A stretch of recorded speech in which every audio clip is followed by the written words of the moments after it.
gabihan na. Kuhain niya yung mga nilabahan niya. Ito, tayo na.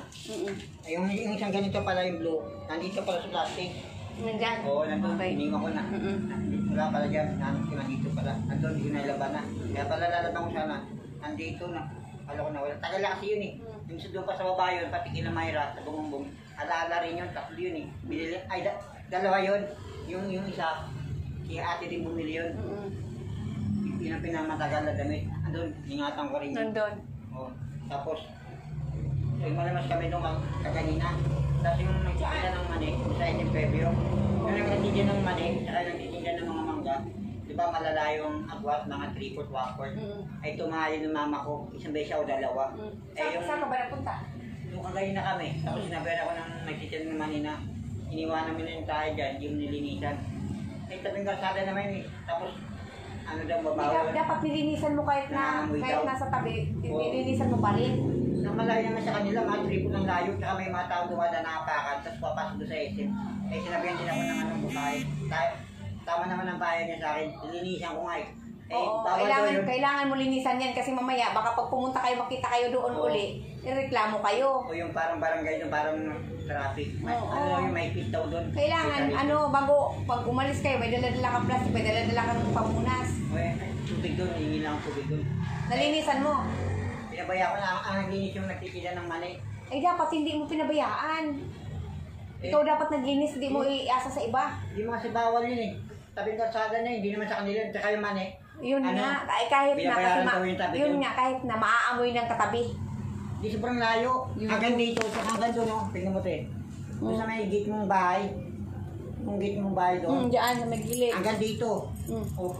Ang arte naman, tapos yung sa may mangga naman doon. Malayo pa ng wapot ko, mga kalate. Napakalayo naman eh. Ang arte naman nila. Kasi tao dumadaan, iniisip ng nagtitira naman yung mga tao doon dumadaan. Ano pa kayo sa mga tao dyan? Hindi, kailangan talaga kasi tumayo si nanay para wala ka na marinig ng mga salita na against para sa inyo ni nanay. Linisin mo na lang, damputin mo. Di ba kung naiingit ba yung mga yun eh? Kasi nakakahingi eh. Hindi ko kung naiingit sila. Bakit naman may ingit sa inyo? At mga pinakikilaman kami, hindi magbawal yun eh. Sa may city hall na SM, yung tapat yun, ano raw yun? Siyempre matao yan doon, Jo. Matao nga, sa private daw yun, Oo. commercial daw yun doon. Hindi mo pwede kasi siyempre mangangamoy man yun sa kanila doon. Pasaway ka rin talaga. Ay dito nga, kasaan ka, pwede naman iwan yun eh. Bakit doon kakaiba, hindi mo may nila yun. Iba kasi yan doon, kasi is interview yun. Pasaway ka rin talaga eh. Naliwanagan na ako, pinayan ako ng babae. Tsaka sabi, dalhin daw sa SWD, sabi ko, dito nga, hindi pumayag. Mabait yung babae tsaka ano ko. Kawawa ko si mama. Mahirap yun. Kaya Tapos kinuha ko na kaya ito Jenny. Damit. Basta ako ngayon doon sa bahay muna. Balikan mo na lang. Natagalan eh. Doon na lang din. Malapit naman din doon eh. Pares lang din. Saan ka nakakaano? Doon sa Milty yan. Pwede. Pwede doon, mabait naman din yun. Okay lang sa akin, hindi na ako galit eh. Kay Nicole ka nag-ano kay Nicole. So may hindi yung isang lalaki parang bakla. Marami sila doon eh. Yung sinikod, kilala ko rin yan. Pwede mo naman dito, iiwanan mo na muna dito. Tsaksak mo muna. Nakalak na eh. Hindi ko muna ilalak. Sige, Pwede. Akala ko siya. Hindi ko ilalak. Alis ako. Hindi. Pupunta ko doon sa kabila. Sige. Paano pag puno na? Sino mag-alak niyan? Alin, puno? Hindi. Iiwan mo nga lang muna dyan. Ay, iwan ko? Oo. Tapos yes, ilalak mo yan? Oo, hindi ko i-lock mo. Iiwan ko muna. Sige, i-charge mo. Sige. Ganun. Dali mo na lang yan. Alma ko no? Dali mo yan. Oo, yan. Dito mo na lang ilagay. I-charge mo yan dyan.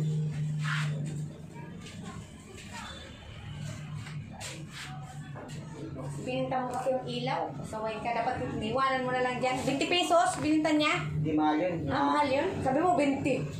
Hindi ko alam magkali eh. O yun nga, bininta mo ang 20. Sino na nabili sa'yo ng ganyang malaga 20 pesos lang? Mahal-mahal nun. Hindi lang normal babae. Duruin mo parang, dapat hindi man lang yung binili ng 20 rin halipawa, di ba no? Malakas sobra eh. Ha? Malakas sobra. Malakas sa'yo? Hindi malakas. Malakas. Maganda nga yun, malakas yung ilaw na yun eh. Hindi na po puno rin. Hindi naging 100. Yan, iwanan mo muna yan dyan. Yan. Okay.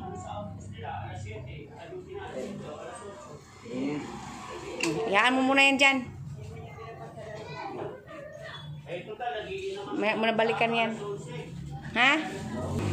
Pasaway ka, Jonathan. Kung anong sabihin ng mga tao sa'yo, halimbawa, sumunod ka na lang.